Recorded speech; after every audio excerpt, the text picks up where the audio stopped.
There are hundreds of VPNs to choose from, but our sponsor, Private Internet Access, is the only VPN that can fully prove they are not logging your internet activity. There have been multiple real-world cases where the FBI came to PIA with a court order legally requiring them to hand over user activity logs, and Private Internet Access had nothing to give them because they don't log user activity in the first place. Private Internet Access's software is also fully open source, so users can verify for themselves that activity is never logged. You get 83% off, which is just $203 a month, and 4 months extra for free at piavpn.com/DavidP. The link is in the description. Welcome, everybody. Have you seen the latest authoritarian freefall of this administration? It doesn't make me happy to come here and have to report to you that our worst fears are coming true, that we have yet another step towards total authoritarianism. We've seen the deployment of military to cities and states, even when the governor and the mayor don't want it. We've seen attacks on media. We've seen the flouting of due process. We've seen this growing list of stuff that we would normally expect when reading a history book about 20th century authoritarian dictators. But it's Trump. It's the United States in 2025, and it's terrifying. And if you thought Trump couldn't get any more authoritarian, well, we now have confirmation that the Trump FBI, under the directorship of Kash Patel, and the Trump DOJ, under Attorney General Pam Bondi, have launched criminal investigations into former CIA Director John Brennan and former FBI Director James Comey. These are the same Brennan and Comey that Trump has spent years accusing of being part of the deep state conspiracy against him. And this is not satire.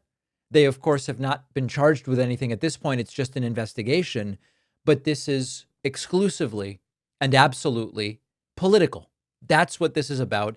And it is not lost on me that Trump is now doing what he accused Biden of doing to him without evidence. We're going to get back to that in a moment. These new investigations reportedly relate to the 2016 Russia probe. There's scant information about exactly what's going on, but all of this supposedly is about that Russia probe where multiple American intelligence agencies confirmed Russia interfered in the election of 2016 to help Donald Trump.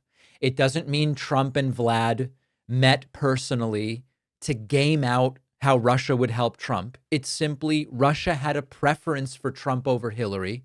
There's nothing special about that. The way Russia had a preference for candidates all over the world, and in the way that Russia knows how to do, they tried to put their hands on the scale. That's it. It's not coordination between Trump and Putin, but that's that investigation where special counsel Robert Mueller did not find a conspiracy. In other words, the allegation was not that it involved Trump proactively, but documented 10 separate instances of Trump attempting to obstruct justice. That investigation, which found so much and recovered so much money and led to so many prosecutions, Trump has now decided it's payback time.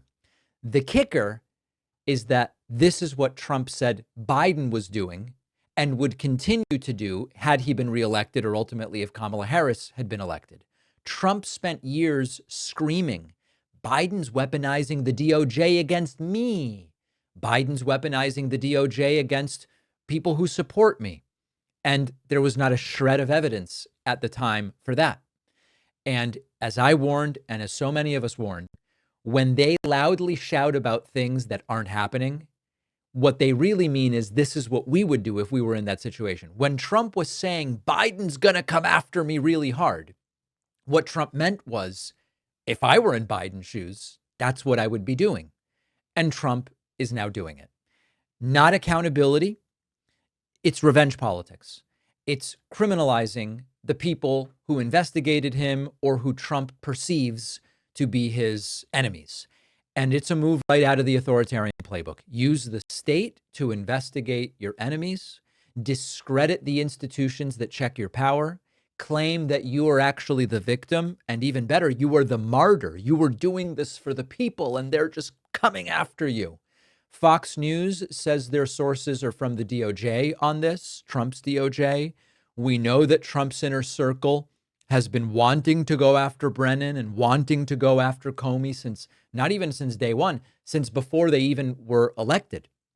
And these investigations reportedly were sparked by a referral from John Ratcliffe, a total Trump loyalist who served as DNI. The CIA and the DOJ are not commenting right now. Neither is the FBI. So understand what's happening here. Did Brennan maybe make mistakes as CIA director? Sure, who doesn't?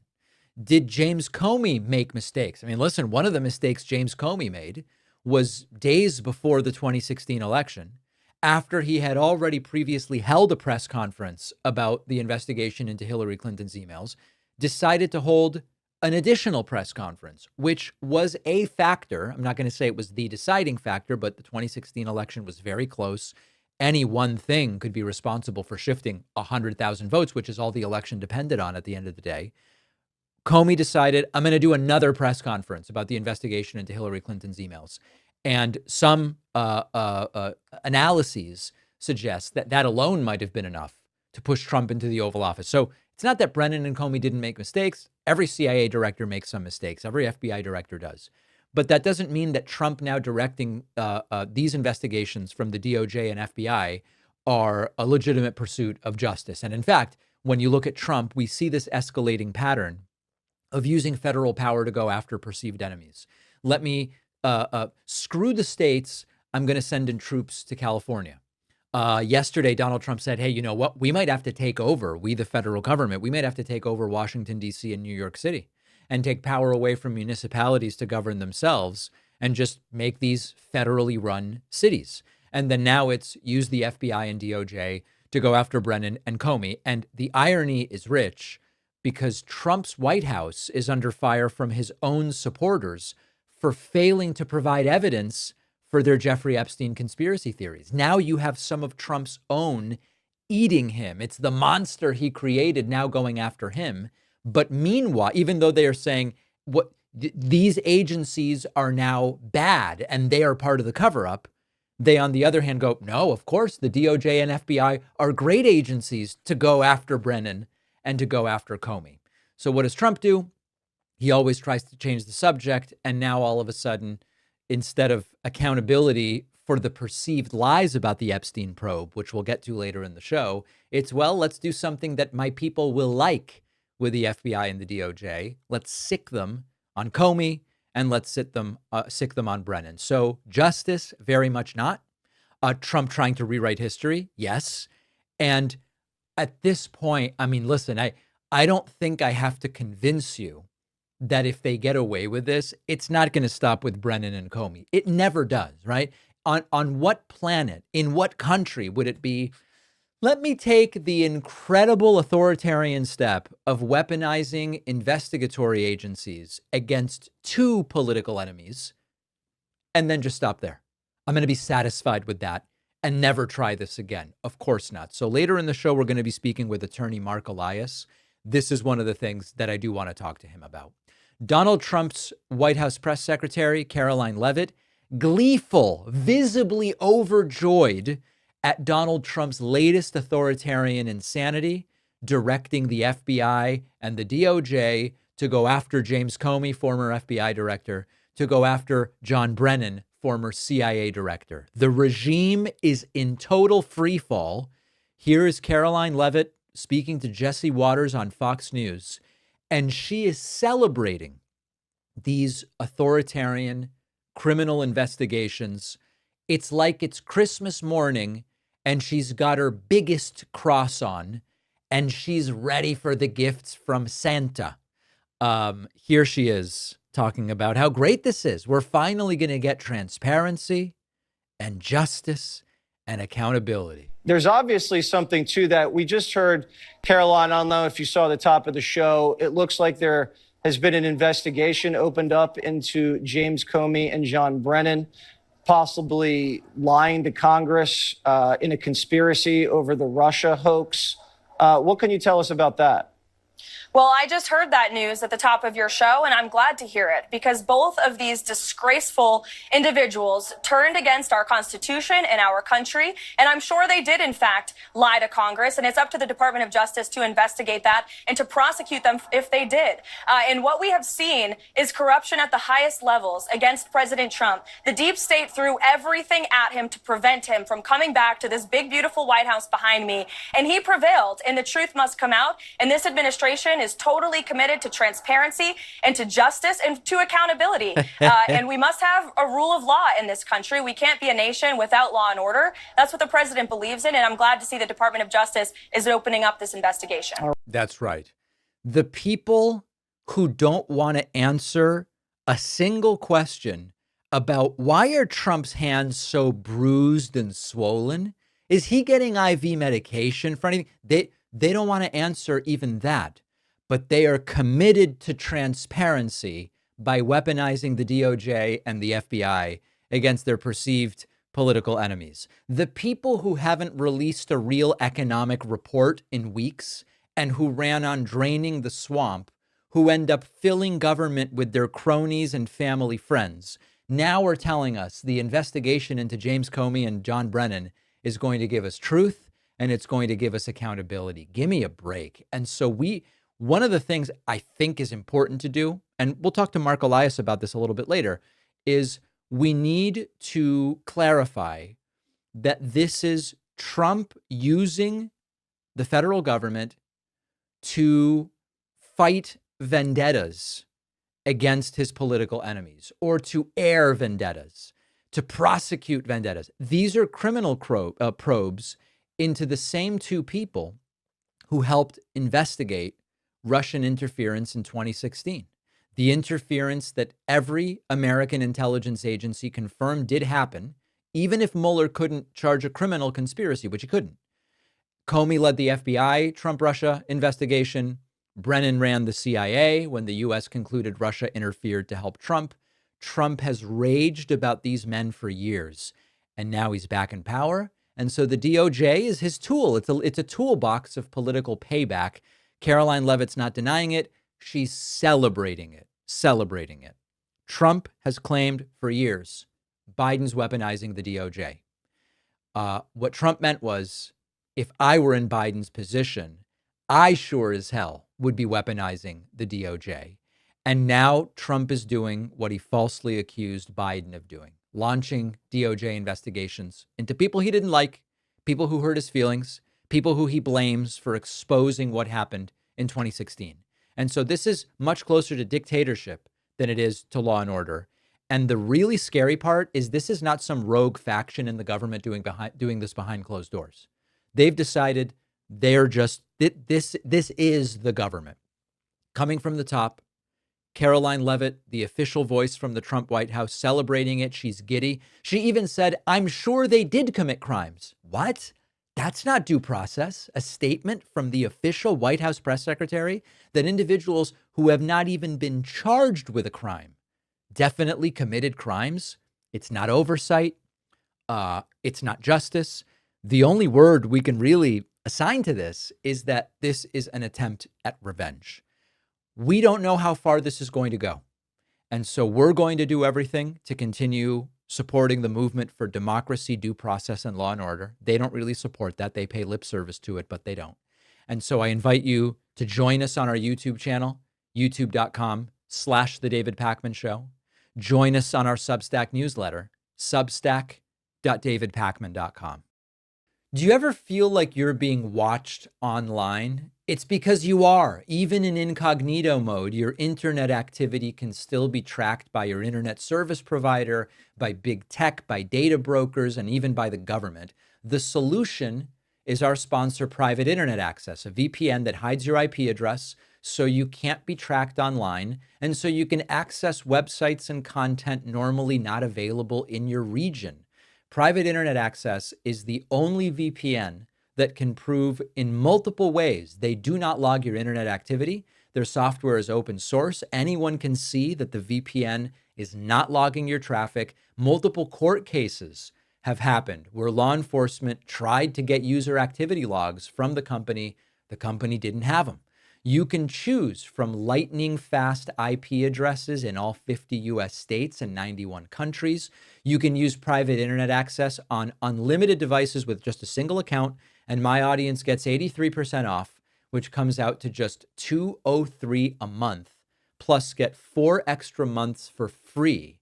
Go to piavpn.com/DavidP. The link is in the description. The David Pakman Show is an audience-supported, independent media program. That is not just a talking point. That is not some vague reference to who knows what. That's the structure of this show.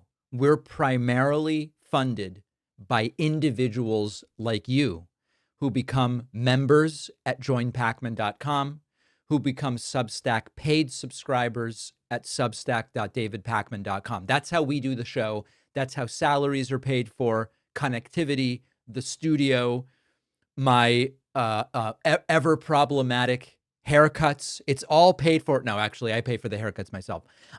If you want to support this pro-democracy movement that is looking to beat back these authoritarian surges, I invite you to get a membership at joinpakman.com. Remember, if you would like a membership but can't afford one, you can go to davidpakman.com/free membership, enter your email address to be put in line for a free membership. And of course, if you want to gift some memberships, we've got over 3,000 people waiting for memberships right now.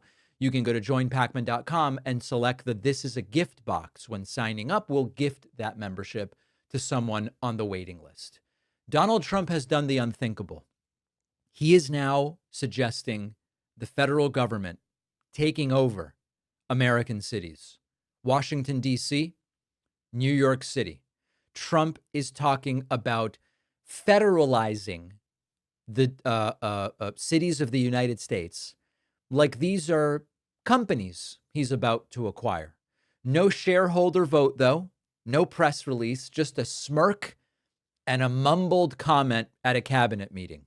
We're looking into running D.C. It's like a casino he's thinking about flipping, you know? We have tremendous power at the White House to run places when we have to. We could run D.C. I mean, we're looking at D.C. We don't want crime in D.C. We want the city to run well. Susie Wiles is working very closely with the mayor, and they're doing all right. I mean, in the sense that we would run it so good, it would be run so proper, we'd get the best person to run it. The crime would be down to a minimal, would be much less. And we're thinking about doing it. To be honest with you, we want a capital that's run flawlessly, and it wouldn't be hard for us to do it. And we've had a good relationship with the mayor, and we're testing it to see if it works. But New York City will run properly. We're going to bring New York back. Just like it's, by the way, also New York City. We can run New York City as well. And why? Well, he's worried that Zohran Mamdani might become the mayor of New York City. And then all of a sudden, it's the tremendous power of the White House that would descend upon D.C. and New York City. You can kind of feel the ground shifting a little bit here. One moment Trump's criticizing crime statistics. Okay, he's lying about them, but at least he's sticking to crime numbers.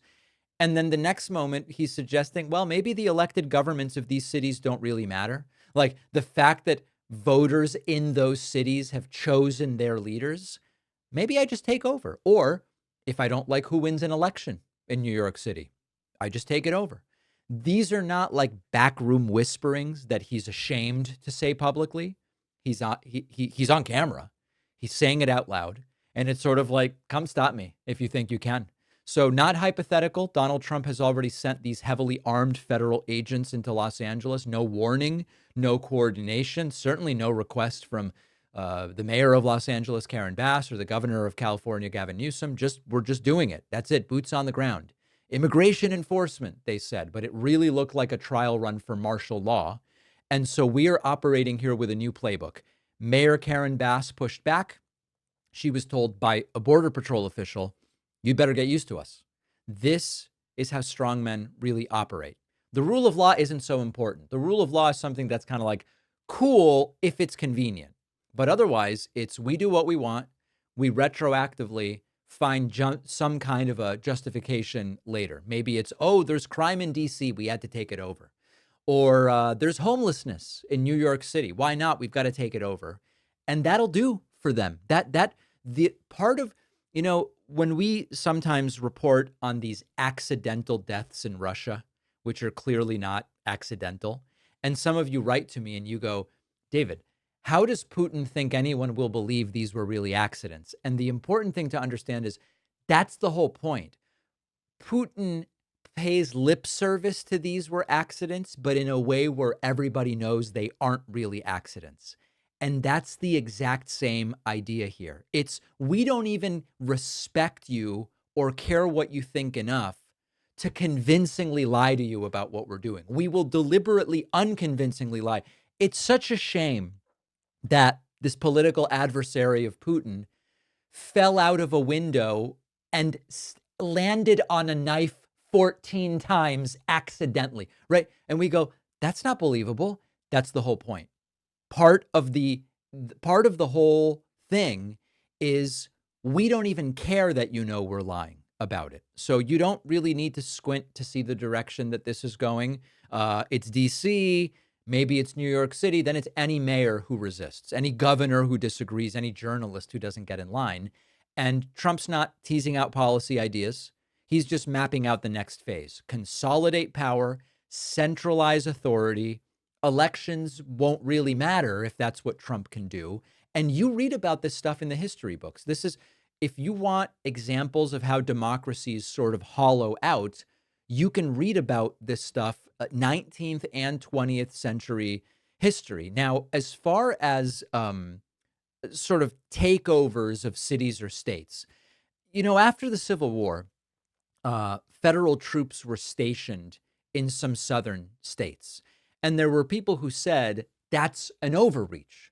But the critical difference was after a civil war that was fought over slavery, federal troops were stationed in southern states temporarily to enforce civil rights, to protect Black Americans from white supremacist violence. So it was still controversial. It got pretty messy and brutal at times, but at least it had a moral core, which is, hey, we just fought a civil war. The North won.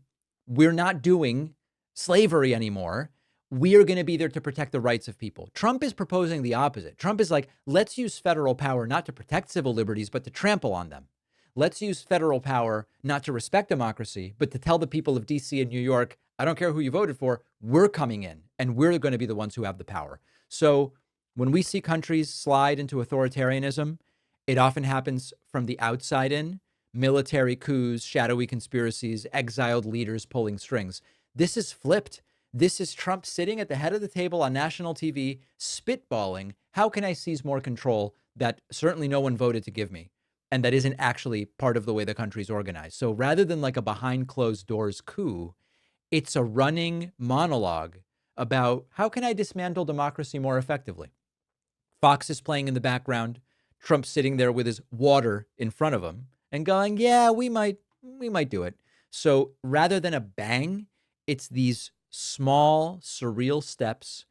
It all starts to feel a little normal. Listen, we had troops in LA already. So it's oversight of cities. Maybe we'll do a little more of it in New York. Maybe we'll do a little more in DC. So Trump is not bluffing. We should not believe that he's joking. He's just telling us what comes next. The question is anybody going to listen? Donald Trump suffering a painful cognitive failure at a cabinet meeting on live television. Clear evidence of presidential cognitive issues that the corporate press is going to ignore because it's either silly Trump or he didn't mean it or he was confused. Trump is asked by a reporter, Ukraine asked the international court to go after Russia for using toxic chemicals in the war. Trump doesn't know what the hell's going on, asks Pete Hegseth very quietly, do you know about this? Hegseth goes, John might know. And Trump just goes, I don't know. Can someone tell me what my policy is on this? On Ukraine, the Ukrainians have asked the International Court to go after Russia for using toxic chemicals in the fight. Germany and Germany and the Netherlands have had intelligence saying that. What does U.S. intelligence believe, and what do you believe about the use of chemical weapons? And would you agree that that's the case in court? While the question's asked, Trump knows he doesn't know a damn thing. He leans over and says, what do we know? What do we know about this? What do we know about this? And Hegseth is like, oh, John might know. John might know. Well, ask John maybe to discuss it if you'd like, John. Well, Mr. President, obviously chemical weapons, if it's documented in its use, it's illegal. It's against all international laws of armed conflict and treaties. And obviously I can't share in this room with this audience the intelligence that I can share with you privately, but obviously you're not going to stand or allow for any violations of international law by anyone. Did you understand what just happened there? If this were Biden, it would be a week on Fox News. Trump immediately identified, I don't have a clue in hell what they're talking to me about. So he goes to Pete Hegseth. Who knows about this? Hegseth goes, talk to John. And John tells Trump what his policy is. That's the sick thing of it. Trump is told, Mr. President, of course, you would never stand for the use of chemical weapons, right? Of course I wouldn't. Thanks, John, for telling me what my position is. This is also, by the way, what happens when you skip intelligence briefings. Trump then asked, did you approve of the pause of weapons shipments to Ukraine? And Trump goes, I don't know who ordered that pause. Why don't you tell me? We're getting along with China very well. Mr. President, you have sent more weapons to Ukraine, as you said last night. Last week, the Pentagon paused some shipments of weapons to Ukraine. Did you approve of that pause? We want to put defensive weapons because Putin is not treating human beings right. He's killing too many people. So we're sending some defensive weapons to Ukraine, and I've approved that. So who ordered the pause last week? I don't know. Why don't you tell me? Trump asking the reporter, you tell me who in my administration ordered the pause. If Biden had said this, it would be news for weeks with 100 stories about his mental acuity. A shadow government, Biden's a clone, he doesn't know what's going on. And it is now a daily occurrence, which under Biden would be, we got to remove this guy. Trump is checked out. He doesn't have the mental acuity to understand anything. He then rambled about the Great Depression and wrongly stated that after the Great Depression, the United States implemented tariffs. Little problem with this. Tariffs were before the Great Depression. Country had a Great Depression, and then after the Depression, long after it started, they brought back tariffs to see if they could save it, but it took them really 25 years. When you say about 25 years to get out of the Great Depression, a lot of people don't understand that. Yeah, by all estimates, it took 10 to 12 years to get out of the Great Depression, but the Great Depression was after the enacting of tariffs, not before. Just facts, right? But it's Trump. Legacy and corporate media won't touch it. The cabinet meeting then went completely off the rails. Trump starting to talk about gold leafing the corners. Painted the room a nice color, beige color, and it's been really something. The only question is, will I gold leaf the corners? You could maybe tell me my cabinet could take a vote. You see the top line moldings. And the only question is, do you gold leaf it? Because you can't paint it. If you paint it, it won't look good because they've never found a paint that looks like gold. You see that? One of Trump's favorite topics, paint just never really looks like gold. I want people to understand something. This is the meeting. People wonder, oh, they talk to the press for 15 minutes, but clearly they must spend hours in a meeting talking about the serious issues, right? Wrong. Unlike in other administrations, there is no behind the scenes. The full meeting is this. It's made for TV. There is no other part of this. Trump again says China has no wind farms. China actually leads the world in wind capacity. To what they'll be in about a year from now, but we're setting records. And wind is a very expensive form of energy. It's very bad for your beautiful surroundings, the plains and the valleys, and the birds are dying all over the place. You know, the whole thing is a disaster. They're almost exclusively made in China. Not that I have anything against China, because I don't have a great relationship with President Xi, but I asked him, how many wind farms do you have?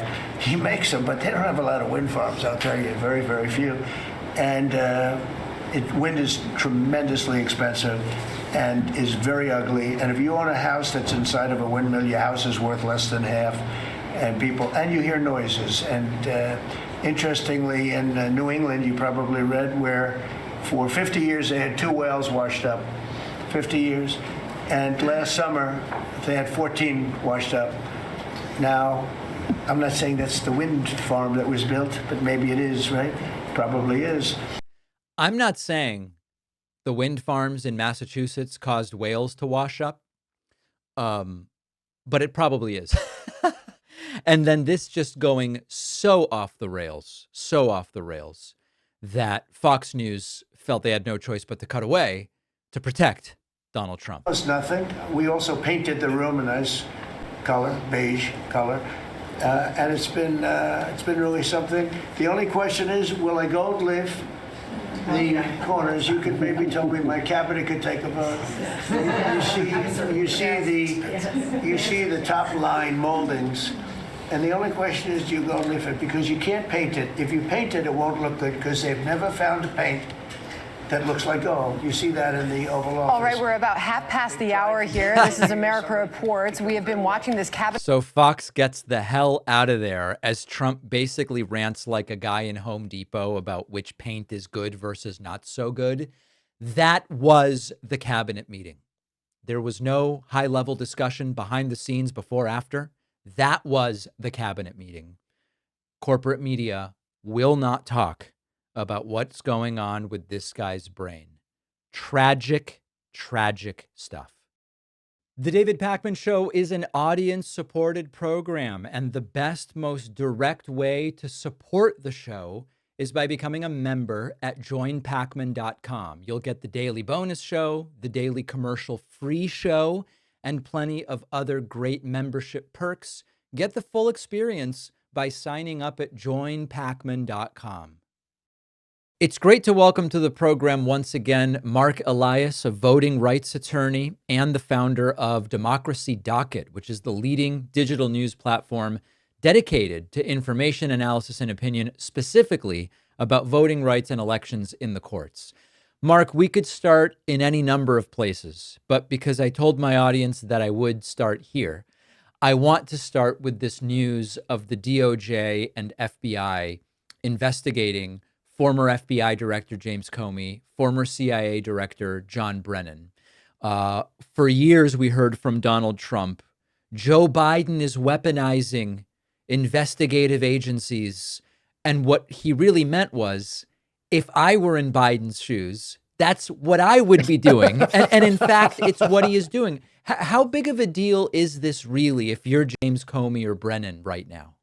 So I think we need to unpack this a little bit. The first is, if you're James Comey or Brennan, it's certainly not welcome news. It's not like what you are hoping for, but this is likely not going to amount to very much. I mean, let's start with the fact that the facts at issue, whatever comes of them one way or the other, took place, 8 years ago or more. The statute of limitations is 5 years, so nothing that happened prior to, say, 2020, 5 years ago, would be prosecutable anyway. That's before you get to the fact that they almost certainly did nothing wrong, and that is also, remember, Donald Trump actually did this playbook in his first term.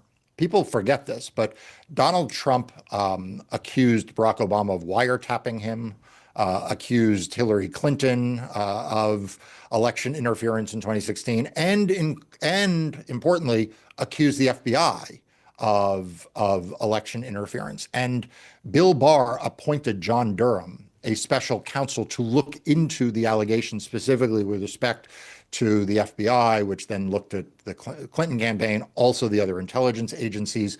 There were cases that John Durham brought. Those led to acquittals. And so it is hard to see, not only is it old, not only is it political, but it is also like this ground. Donald Trump has played this card once before, and I don't see this going anywhere. We then move into, and then we're going to weave, I'm doing the weave right now. We're then going to weave all of these things together. So we've got that maybe on a personal level, based on the statute of limitations, may not end up becoming a big thing for Brennan or Comey. Fine. We then have CBS and Paramount, which have been sued by Donald Trump. They do appear to be moderating their journalism, their sort of eagerness to reach lawsuit settlements that some describe as frivolous, although I know that lawyers take issue sometimes with the term frivolous. So I'm using it's frivolous. It's frivolous. Okay, fine. So I'm using it colloquially. You're not, but it's frivolous. What I'm seeing is it's working in the sense that these media institutions do seem like they would rather stay on Trump's better side. I don't know if it's the good side, but the better side. Self-censorship, merger interests are sometimes sort of lurking below the surface. It seems like it's working exactly as Trump would want it to work.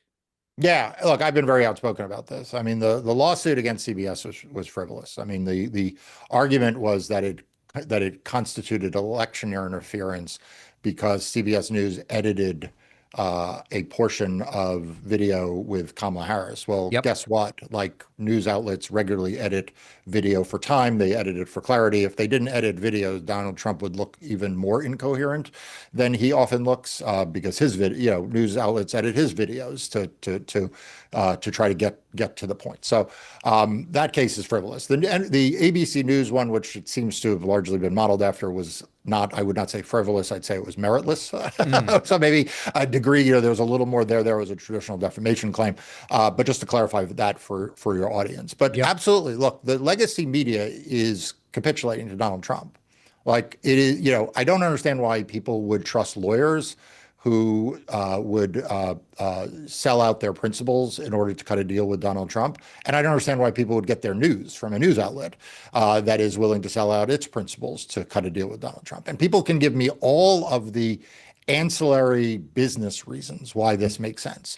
They needed a merger to go through. The cost of litigation was high. They didn't want to go through discovery. Like, they can give me all of those reasons, just as the law firm lawyers can, right? The law firm lawyers can say, well, they don't want to lose clients, and this would be a distraction. But like, the end of the day, the outcome is the outcome, which is you have large institutions, large media corporations that are bowing down to Donald Trump, and they are willing to make changes to the way in which they do business. In the case of CBS News, the releasing of transcripts, there's also been some reporting that they may have agreed to public service announcements, which is kind of like the law firm giving free legal services. And I just ask, I'd ask everyone watching this, why would you trust why would you trust a news outlet that cuts this kinds of deal and makes these kinds of compromises to give you the accurate and unvarnished truth and information analysis about what Donald Trump is doing to democracy? Why would you trust them if they're making these deals? I mean, this is why, David, I'm on your show. This is why we were talking before we went on. I watch your videos regularly because I'm going to get your perspective, but I know this: your perspective is not colored by whether or not you want to be invited to all the right parties at Donald Trump's club, nor is it going to be colored because you are trying to do some ancillary business deal that you're trying to suck up to the Trump administration for. Right. When it comes to some of the cases that your law firm is involved in, well, let me enter this subject a different way. I recently did a Substack Live with Aaron Parnas, who is a lawyer, and we were talking about, is anything working right now in terms of a robust opposition? And he said, for all of the headlines about Trump ignoring court orders. Aaron's perspective is, actually, we are really doing quite well in the courts. And like, even if you look at Kilmar Abrego Garcia, where initially they didn't turn the plane around, they did bring him back to the United States ultimately. And so Aaron's argument was, even though it doesn't get the headlines that maybe it should or shouldn't, but it doesn't get headlines, the work that your law firm and others are doing, we actually are doing pretty well when we take a lot of what the Trump administration does to court. What do you make of that analysis? Yeah, I think that is largely correct, with a caveat. So I don't think there's any question that right now the courts are the strongest bulwark against authoritarianism. And that if you look at the record of challenges to the attacks that Donald Trump has lodged against democracy now for the better part of 10 years, the courts have done pretty well for themselves. I mean, the post-election in 2020, he wound up pardoning a bunch of people, but that wasn't because the courts failed to hold them accountable. And as Aaron is mentioning in the Trump 2.0, the win-loss ratio for the Department of Justice is at an all-time low, right? The Department of Justice is losing an awful lot of these cases around the country. So I think that is all true. I think the place where I give the measure of caution is that our system is not really set up to have the courts be the bulwark of democracy. And so, there's a lot of criticism of the Supreme Court. I lodge a lot of criticism of the Supreme Court, and that is all true. But what I'd say is that even if you had the best Supreme Court, even if you had all the courts operating exactly as you and I might like them, they are still not, I sometimes tell folks who say, Mark, you're saving democracy. I say, no, I am buying time for democracy. I am buying time for it to be saved, if it is going to be saved, through the political processes that are set up to protect democracy. And that starts with, by the way, Democrats taking control of Congress in 2026, because it is ultimately Congress has more of power than the courts do, frankly, to rein in the executive branch. When people talk about three co-equal branches of government, the founders really anticipated the legislative branch would be the most powerful, not the judiciary or the executive branch. So that is my only qualification, is that that eventually, if we do not get other institutions, whether it's the institutional media, whether it's the Congress, whether it's the legal establishment, the courts are not going to be able to hold this back. The analogy or metaphor that comes to mind would sort of be, if you're on a boat with a huge hole in it, the courts may be able to sort of like take buckets of water and throw them overboard. But at a certain point, unless you plug the leak, the ship's going to sink. Is that a fair sort of metaphor? 100% right. So let's talk now about 2026. I've started to get emails from people basically saying, do you think there will be free and fair elections in the 2026 midterms? And every time this comes up, it's sort of like, I guess maybe tell me specifically what you're concerned about. It's such a broad question. Are we talking about, listen, because of gerrymandering, to get 50% of the House seats, Democrats need around 54% of the vote based on the reports I've seen. So like, is that free and fair? Or are you talking about voting machine manipulation or the closing of polling? There's so many fronts on this. So I'll just leave it broad. What are we staring down, so to speak, for 2026 right now? Yeah. So first of all, to address one step back, which you didn't ask, I want to assure people we will have elections in 2026. Yes. Right. They're not going to cancel the election. People who are spreading conspiracy theories that there'll be no elections, I would tell people to disregard those. Yep. So we're going to have elections. I think the right question is the one that you asked, which is, will they be free and fair? Which is, of course, a continuum, right? Like there is no hard cutoff where something goes from being free and fair to not free and fair. There are gradations of elections. And so, what people, I think, need to think about is the election process in several phases. The first is, what are the rules of the election? For example, like how are districts drawn? Because as you point out, you can have all of the voting access you want. You could have, voting equipment that you love, 50 days of early voting, vote by mail, like you could have everything else. But if you have extreme enough gerrymandering, Right. then none of that will matter, right? So the rules, the first thing I always tell folks is that the rules of voting matter enormously. Gerrymandering is the most obvious one that people see. But I've increasingly been writing about this at Democracy Docket and warning people that we cannot excuse the other rules changes or the other manipulation of rules that we see Republicans doing that are less obvious. So this is an example that I used recently in a piece I wrote. In 2013, the Republican legislature in North Carolina was found to have targeted black voters in a voter suppression law with near surgical precision. What the legislature did is they went through all of the potential voting changes they could make, and they asked the staff to score them by how much it would negatively impact black voter turnout versus white voter turnout. And then they chose the provisions that would most negatively impact black voters without impacting white voters. Okay. That was 2013. The person who was the speaker, was the state Senate president in North Carolina at the time, was Tom Tillis. The person who had just been the most recent presidential nominee for the Republican Party was Mitt Romney. Okay, so that was the party of Tillis and Romney. If they were doing that with the technology as it existed in 2013, you can imagine what they are doing today as they are scoring what voting changes they make, where they open polls, where they close polls, where they, make changes to voter registration alike. And so the pernicious impact of a lot of the laws that you see Republicans enact are not on their face as obvious as redistricting maps are, but that's because we can now use software to know what the effects will be of those redistricting maps. But just looking at the visual of the maps, you wouldn't be able to tell either. And so I feel like sometimes with the voting discussion I have with people, it's like they're looking at the visuals, they're not understanding what's underneath them. So I think that is of concern. And then the final piece of it is the whole certification of elections. We were very, very focused on this in the run-up to 2024.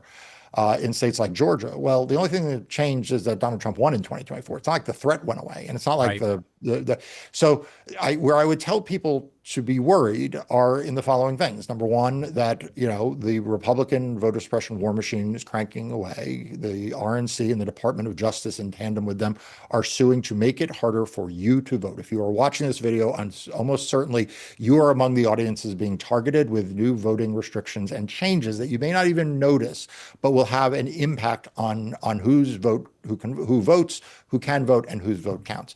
And then finally, I continue to be very worried about what a post-election certification process looks like. We saw what they did in 2020, obviously, and in 2024, frankly, what they did in North Carolina with the state Supreme Court election, where they litigated for 6 months to try to overturn the results of that election. Obviously, having lawyers fighting is important. For my audience, what can the individual do on this front? Yeah. So look, I gave a talk, which is somewhere on the internet, a couple of years ago, and I was asked the question, essentially, why do you win so often in court?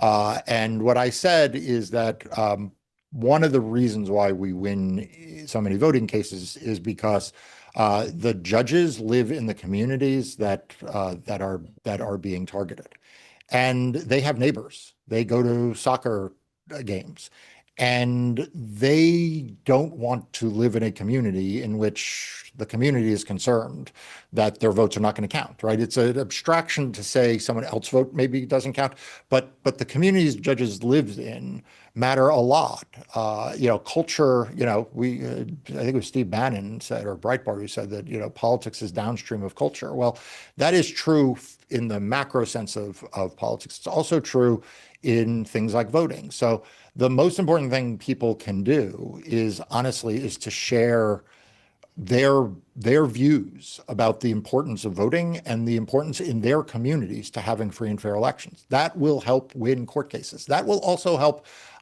election deniers not do their work, right? Because fundamentally, for voter suppression to work, you need the collaboration and the coordination of a lot of people at the local level. So the more visible people are at the hyper local level in their towns, their counties, their election offices, the better, because like that is ultimately more so than anything the Supreme Court's going to do, the thing that is going to make the biggest difference.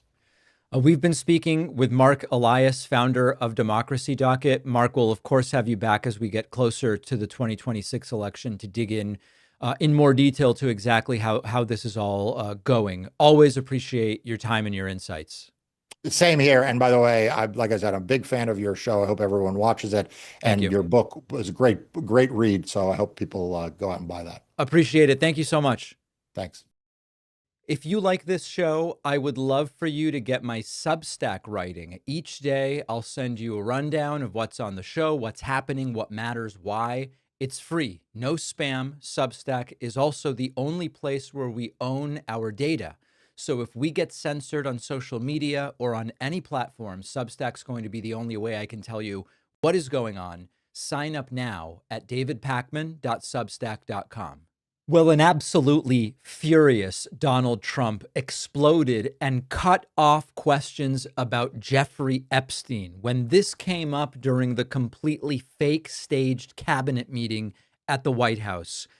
A reporter attempted to ask questions about Jeffrey Epstein. Why is it that the list everyone said existed all of a sudden supposedly doesn't exist anymore? Trump doesn't like it, and he tries to end it. Sure. Your memo and release yesterday with Jeffrey Epstein, it left some lingering mysteries. One of the biggest ones is whether he ever worked for a American or foreign intelligence agency. The former labor secretary who was Miami U.S. Attorney Alex Acosta, he allegedly said that he did work for an intelligence agency. So could you resolve whether or not he did? And also, could you say why there was a minute missing from the jailhouse tape on the native set? Yeah, sure. Could I just interrupt for 1 second? Are you still talking about Jeffrey Epstein? This guy's been talked about for years. You're asking, we have Texas, we have this, we have all of the things. And are people still talking about? Trump's like, I've caused so many other problems for you to talk about, and you're still talking about Epstein. This guy, this creep, that is unbelievable. Do you want to waste the time, and do you feel like answering? I don't mind answering. I mean, I can't believe you're asking a question on Epstein at a time like this where we're having some of the greatest success and also tragedy with what happened in Texas. It just seems like a desecration, but you go ahead. I am wrecking the economy, or trying to. I am decimating the federal workforce. I'm doing so much damage. And you want to talk about Jeffrey Epstein? Now, of course, that's not what Trump meant. But MAGA's going to love this exchange. Just wait till you see how MAGA's reacting to this. So listen, is there a cover up here? I genuinely don't know. Forget about what I believe or my asserting it. By their standards, any president who didn't release the Epstein files was covering it up. Trump is not releasing the Epstein files. They're claiming there's no list. They're saying, oh. And eventually Trump does allow Pam Bondi sort of to give like a non-answer. And she defends the missing minute from the hallway video outside Epstein's jail cell when he took his own life. It's not super convincing. Sure. First, to back up on that, in February, I did an interview on Fox, and it's been getting a lot of attention because I said, I was asked a question about the client list, and my response was it's sitting on my desk to be reviewed, meaning the file along with the JFK, MLK files as well. That's what I meant by that. Also, to the tens of thousands of video, they turned out to be child porn downloaded by that disgusting Jeffrey Epstein. Child porn is what they were. Never going to be released, never going to see the light of day. To him being an agent, I have no knowledge about that. We can get back to you on that. And the minute missing. That is, by the way, folks, that is a shaky ass answer if I've ever heard it. From the video, we released the video showing definitively. The video was not conclusive, but the evidence prior to it was showing he committed suicide. And what was on that, there was a minute that was off the counter. And what we learned from Bureau of Prisons was every night, they redo that video. It's old, from like 1999. So every night the video is reset. and every night should have the same minute missing. So we're looking for that video to release that as well, showing that a minute is missing every night. I am not an Epstein conspiracy theorist.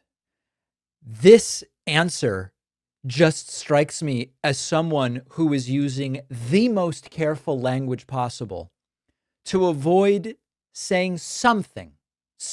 I don't know what it is, but the important thing is I'm not the one who was asserting the conspiracy. It's the MAGA people who were. And if that's what they were asserting, by definition, Trump and Bondi are now in on the conspiracy. Now, the reason that people are talking about this at all related to Trump is Trump previously described Jeffrey Epstein as a friend who likes beautiful women, including very young women, was pictured hanging out with Jeffrey Epstein and sort of like observing and evaluating women who were dancing, rode on Epstein's plane. And Trump has gone back and forth endlessly about the declassification of the Epstein files in what is an increasingly suspicious manner. So what I do have to acknowledge is I have always said, you will never see those files under Trump, period. And that's what we're learning. And MAGA's turning on Trump. The MAGA sphere is increasingly enraged with Donald Trump because he and Pam Bondi and Kash Patel and Dan Bongino are saying we're not going to release the Epstein this or that. The list doesn't exist. There's no relevant video, even though that's the opposite of what they were saying for years. Let's take a look. Here is Megyn Kelly. We're going to go through everybody from MAGA who's turning on Trump.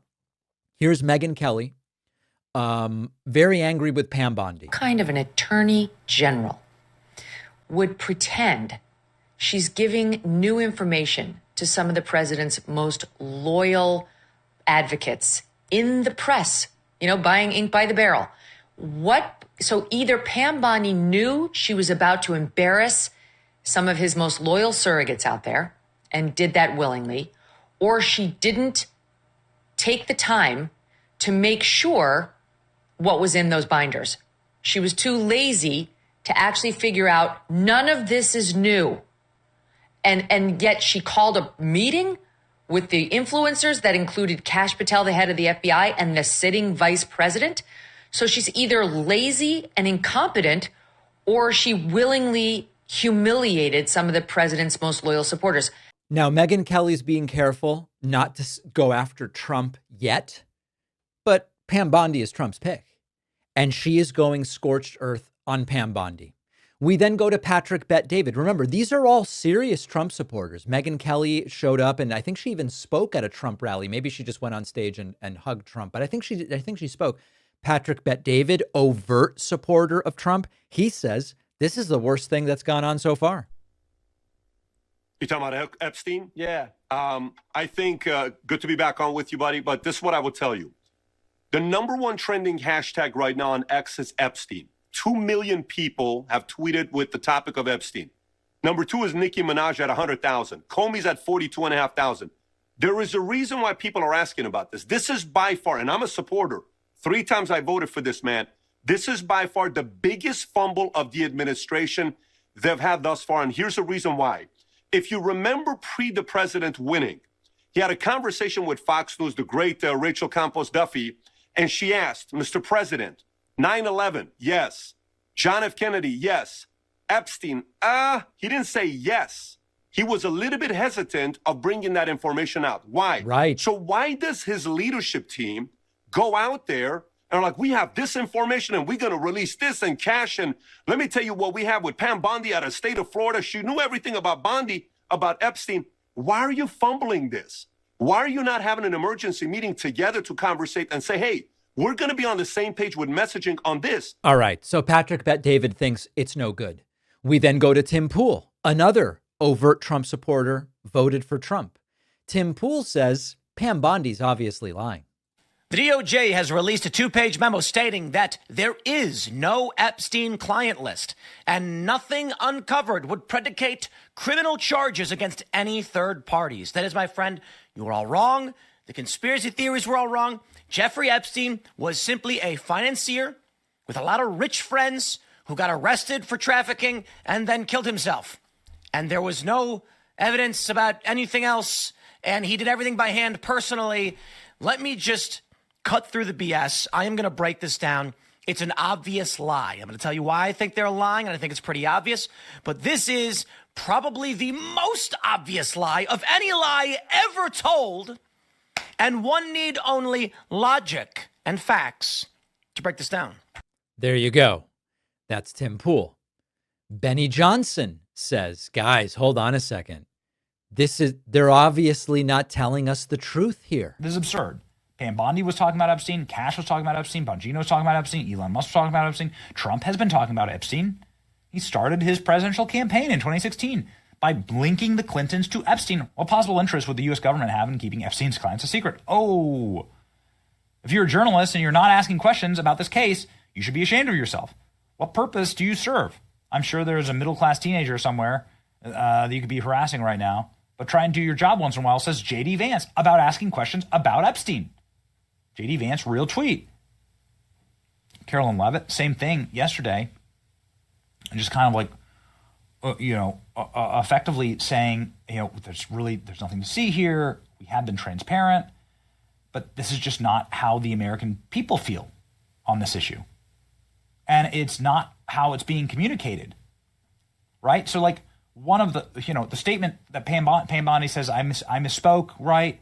I meant to say there was a file on my desk. Not we have the Epstein actual client list on my desk, but even that is being called into question when you put the actual clips back to back. Here we go. Tens of thousands of videos of Epstein with children or child porn. And there are hundreds of victims. And no one victim will ever get released. It's just the volume, and that's what they're going through. Also, to the tens of thousands of video, they turned out to be child porn downloaded by that disgusting Jeffrey Epstein. That's not the same thing. Saying that there's all these victims and then saying that these are just like, All right. So Benny Johnson also doesn't believe it. And then finally, Alex Jones in tears. Now, by coming in and being part of the cover-up, the Trump administration has become part of it. I mean, it's just you cannot see it any other way. So I just got to the office. I'm going to go throw up, actually. And this only happens every few years when something really, really bad happens or something. I mean, I'm physically going to puke probably right now. My mouth is watering right now. It's because I have integrity. Right. And, I just really need the Trump administration to succeed and to save this country. And they're doing so much good. And then for them to do something like this tears my guts out. And, the left, they're all complicit. They're openly promoting pedophilia. We know they're pure evil. And they'll think it's all funny. Oh, look, Alex is sad. MAGA's tearing itself apart. Your globalist masters literally want you to eat bugs and live in a 5G, 200 square foot coffin apartment. Look at the left. Look at them all posing with their Pfizer shots, looking like dead zombies. I mean, come on. You guys are sick. And so you shouldn't look at those of us that have a soul still and have integrity in pain over this and celebrate. You dumb. All right. Listen, the specifics matter less than the fact that this is not like one guy. This is not, all Republican senators are on board with Trump, but here's Rand Paul, who's like, I don't really like this. This is the totality of the audiences of these people, MAGA people, is significant. And so I don't know where this leads, but they are going to have to do better for their own. This is for the monster they created. They're going to have to come up with something. We've got a great bonus show for you today. By the way, Alex Jones hates the bonus show. Oh, the bonus show where you want to make money. Yeah. Everybody else that makes money to fund themselves is bad. Not quite sobbing there, but close. We've got a phenomenal bonus show. Sign up at joinpacman.com. Gift a membership at joinpacman.com. Ask for a gifted membership at davidpacman.com/free membership. And make sure you're getting my daily Substack newsletter at substack.davidpacman.com. Thanks a lot for watching today's show. I just want to take a second to tell you about today's sponsors. There are hundreds of VPNs to choose from, but our sponsor, Private Internet Access, is the only VPN that can fully prove they are not logging your internet activity. There have been multiple real-world cases where the FBI came to PIA with a court order legally requiring them to hand over user activity logs, and Private Internet Access had nothing to give them because they don't log user activity in the first place.